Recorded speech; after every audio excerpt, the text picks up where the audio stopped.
Sevar Alisherni o'z bolasining qotili deb atagan o'sha lahzada ularning munosabatidagi so'nggi umid ham butunlay yo'qoldi. Lekin asl bo'ron hali oldinda. Chunki endi Alisherning onasi shaxsan o'zi qasos olish uchun maydonga tushadi. Keyingi qismda Alisher onasidan endi haqiqatni yashira olmaydi va uyda dahshatli mojaro boshlanadi.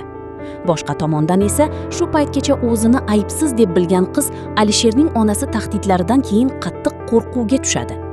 Sevar yo'qotgan farzandining qayg'usida tobora sinib boradi va uning holatini ko'rganlarning barchasi Alisherdan nafratlana boshlaydi. Bu orada Dildor Amirani uydan chiqarib yuborish uchun yangi reja tuzadi, ammo u Amira endi jim turmasligini bilmaydi. Eng katta savol esa shuki, Sevar haqiqatan ham Alisherni butunlay tark etadimi yoki yangi bir sir hamma narsani o'zgartirib yuboradimi?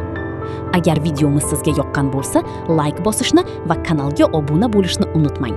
Shuningdek, har bir yangilanish sizga tez yetib borishi uchun qo'ng'iroqcha tugmasini ham yoqing.